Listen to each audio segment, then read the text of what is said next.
In this video, we're going to look into the workflow of raising money for a startup company. Here's an oversimplified workflow of how the process works for most businesses. 1, create a business. 2, get traction. 3, find out if you need venture capital and why. 4, create a pitch deck. 5, find investors. 6, get intros. 7, email pitch. 8, the meeting. 9, negotiations or just time. And 10, get a lead investor and sign a term sheet. Finally, just get the money.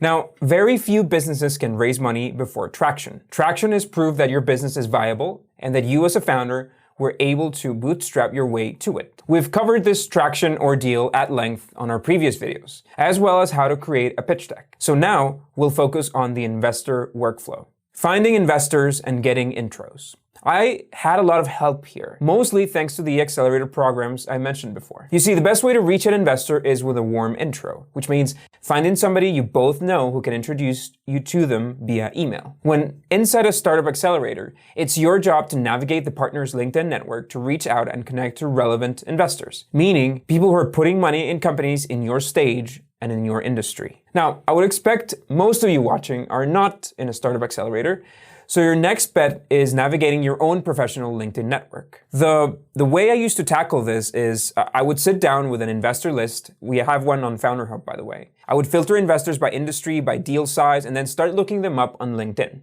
If you have a second-degree connection that you know well enough to ask for an intro, you shoot them a quick email blurb explaining what you want, explaining who you want to meet, and whether they can introduce you. We'll look at the blurb in a second. So what if there are no investors in your network? Well, that gets trickier. The first step would be growing your network. So attend startup events, connect with people, and add them up on LinkedIn. Alternatively, you can pay for a premium LinkedIn account and use it to contact them that way. Typically, LinkedIn has a reasonable response rate, and it might be a better alternative than their cluttered email address.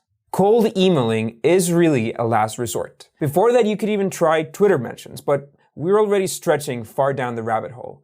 Your success with anything but warm intros will be quite low. The email pitch. The email pitch should be short and to the point. When requesting an intro, your email could look something like this. Hello, person.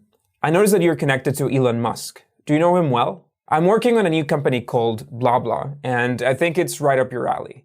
I'm wondering if you can introduce me. Now, for the investor email, assuming you get an introduction, you should also keep it short. Something like this. Hi, Elon. I noticed that you have invested in some companies in the whatever space. I'm working on a new startup that does this. We are not raising money at the moment, but we plan to open a round in the next few months. Can I send you my investor deck for you to take a look? I would love to get your thoughts. Needless to say, you shouldn't try to reach Elon Musk. The reason why I recommend going with the not raising money at the moment bit is because it helps. It helps for 2 reasons. Number 1, you don't want to appear in a hurry to raise money. No investor wants to put money on a sinking ship. And number 2, it's essential to build relationships. Few investors will give you money if they just met you. So saying that you don't need money now is an excellent way to establish a relationship before actually discussing a round. If your pitch deck is interesting, you will likely hear back from them.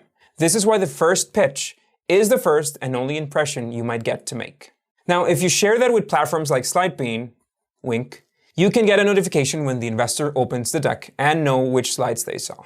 After a couple of emails back and forth, you might get invited to a meeting. If you don't get a meeting, make sure to ask why wasn't the pitch deck attractive and whether there's a particular KPI they would like to see you hit. The investor meeting. First meetings usually are an informal conversation about your company. The normal flow would be for you to go through the deck, maybe a variation of the one you've already sent with more details, especially on the vision and the metrics side. After a 10 or 15-minute walk through your deck, you'll jump into a Q&A session and discussion about the business, what they found interesting, and whether you're going in the right direction. While I am not an investor myself, I have talked to hundreds of startups, and I can undoubtedly say that the conversation that happens after the pitch is a fantastic way to get a feel for the founder's expertise and passion about the business. If someone like me can tell when a founder knows their trade, you can bet that most investors will too. There's also an inevitable founder compatibility variable. They have to like you, and chatting for an hour is one of the best ways to find out. Negotiation and time. Other questions might come up. They might not like your terms. They might want more traction. At this point, the conversations could go in many directions. So here are some general tips for you to get through this.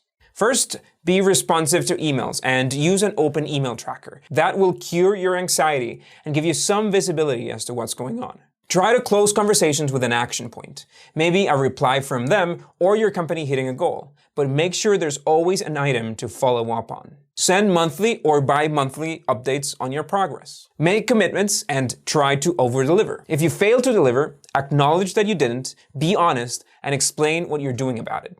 Get a lead investor and a term sheet. Getting the first investor is the hardest. Once you have one, you can get others to follow in their terms. But that first one commitment will be very hard to get. A lot of investors, especially angels, will want to wait for a large investor to accept the round terms as a validation that they're not the only ones liking your business. So don't be afraid to ask them openly if they'd be willing to come in as the first investor.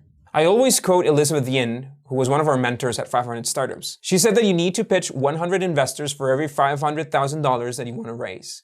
And we found this statement is actually close to the truth. So don't expect to close this deal with the first investor you talk to.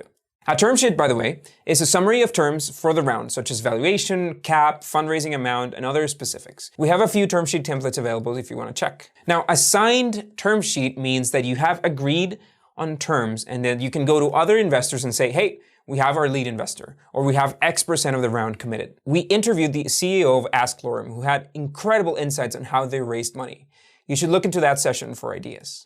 Getting the money.